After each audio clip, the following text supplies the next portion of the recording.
And hello guys and welcome back to my YouTube channel mga kapatid. Welcome back sa One Talk PH mga kababayan. At ito na nga po ang pinakamainit na balita na aking nasagap ngayong araw mga kapatid. And bago po tayo magpatuloy, paalala lang po sa ating mga kababayan, especially sa mga kababayan natin na nakatira sa mga lugar na kung saan marami pong mga inchik na pagala-gala sa inyong lugar. Maging maingat po sana tayo mga kapatid sa pagbibigay ng mga impormasyon patungkol sa mga military base at mga EDCA sites na meron tayo dito sa loob ng ating bansa.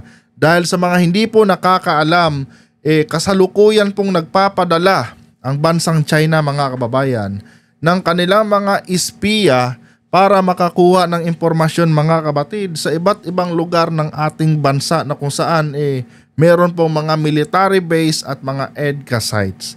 Kaya sana po maging responsable tayo mga kababayan. Tulad na lang ng balitang ito mga kapatid na isa umanong Chinese spy ang nahuli ng NBI na nangangalap mga kababayan ng mga impormasyon galing sa iba't ibang lugar ng ating bansa. At hindi lang yan mga kapatid, nangangalap din di umano itong Chinese spy na ito ng mga impormasyon patungkol sa ating mga military base at sa ating mga EDCA sites. And ito guys, sa palagay ko po ay meron pong nilulutong plano itong bansang China laban sa bansang Pilipinas. Kaya dapat maging maingat po tayo mga kapatid sa pagbibigay ng mga importanteng impormasyon dito sa mga dayuhang Chinese na inyong nakakasalamuha dyan sa inyong mga lugar. Pero bago tayo magpatuloy mga kababayan, huwag kalimutang mag-subscribe at pakilike ang ating video para i-share pa ni YouTube sa iba pang hindi pa nakakapanood. And ito guys, panoorin muna natin ang balitang ito bago tayo magbigay ng ating mga personal na opinion.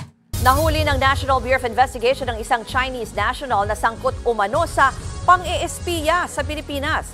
Gumagamit daw ng equipment ang suspect para kumuha ng mga impormasyon sa iba't ibang bahagi ng bansa kabilang ang base militar at EDCA sites. Para sa ibang detalye, makakausap natin sa linya ng telepono si Camille Samonte. Camille, saan ba at kailan nahuli itong sinasabi nilang Chinese spy?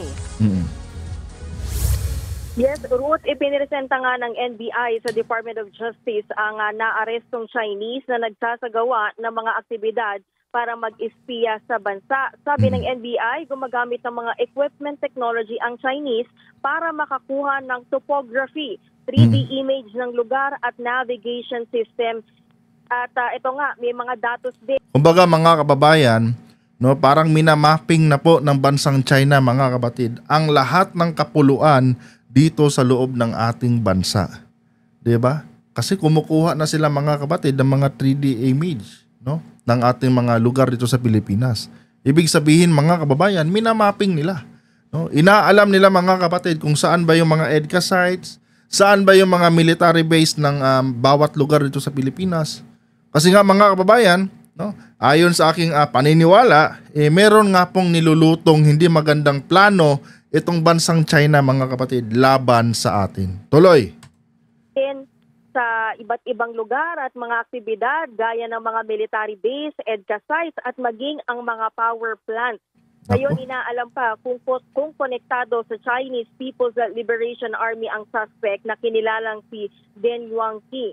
Siya ay malamang mga kapatid, konektado po ito sa People's Liberation Army ng bansang China. Dahil yung kanyang mga kinukuhang mga detalye mga kababayan ay related po sa mga military base natin at sa mga EDCA sites natin.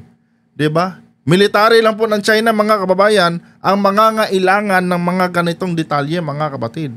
Kaya malamang sa malamang mga kababayan, ito po ay related talaga sa People's Liberation Army ng bansang China. Tuloy.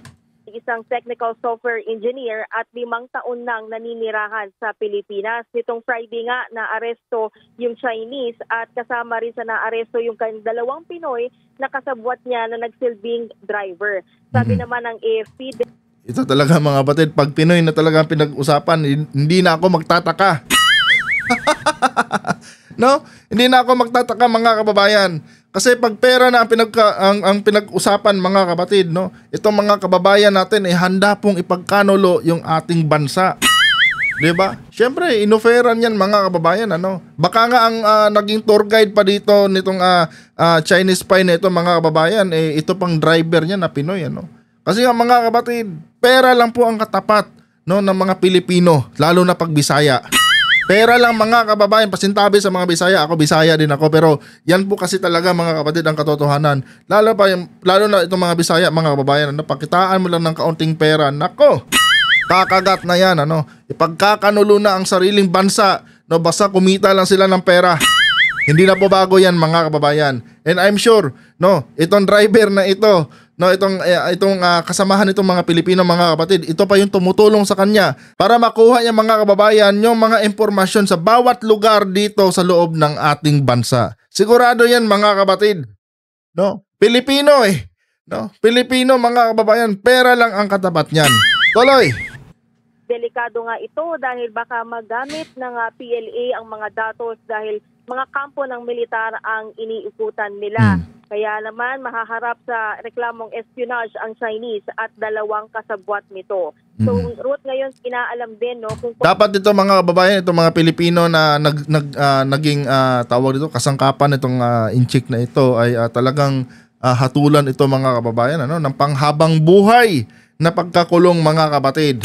At dapat i-freeze lahat ng assets, no, na meron itong mga Pilipino na ito, maliit man yan o malaki mga kababayan. Nang sa ganun mga kapatid, hindi na po sila pamarisan ng iba pang mga Pilipino mga kapatid. No? Dahil itong mga incheck na ito, alam nila, bayaran mo lang yung mga Pilipino na yan ng pera, ikakanta na yan yung mga hinahanap mong impormasyon. Real talk yan mga kababayan. Pera lang naman po kasi ang katapat ng mga Pilipino.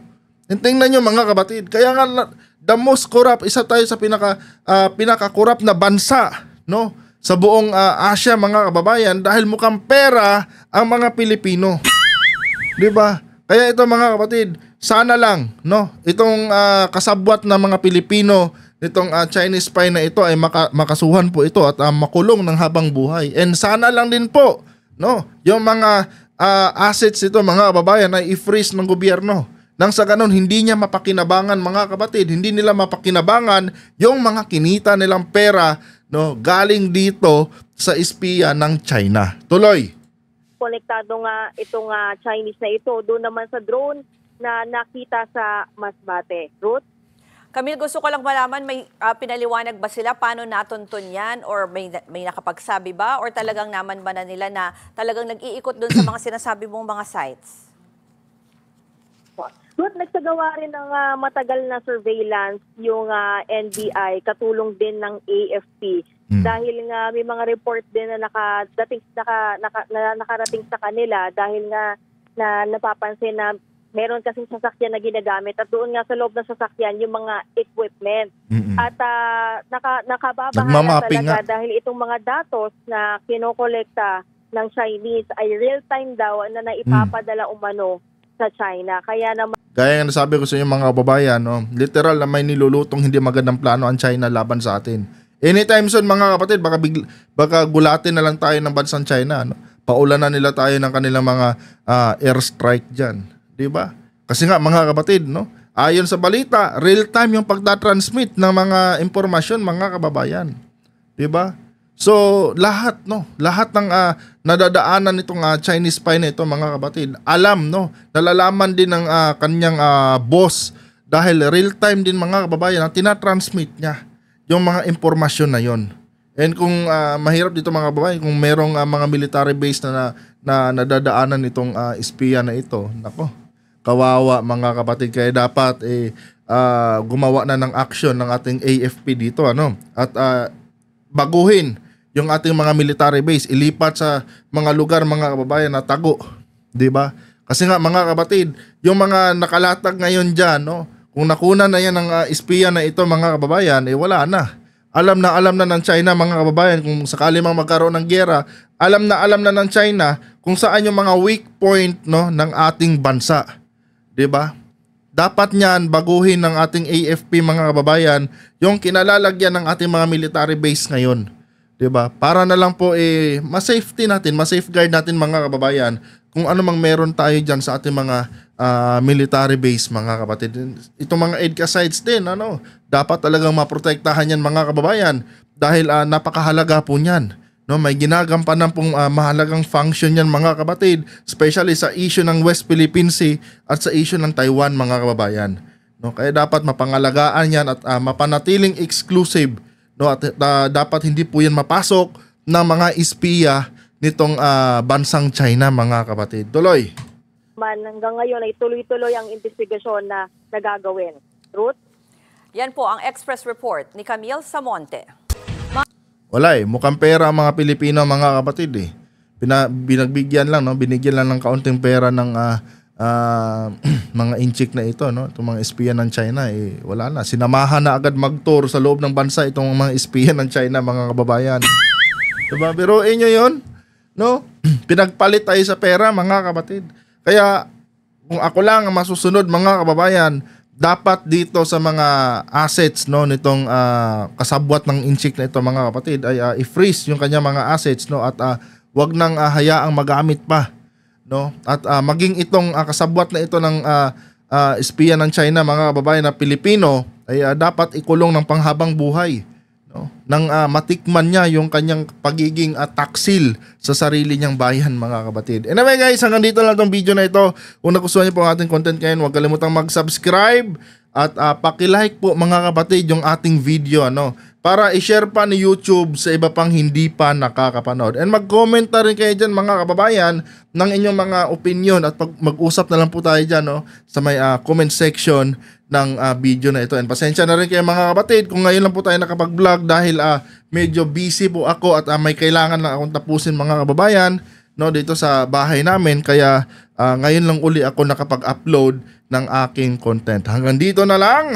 Adios.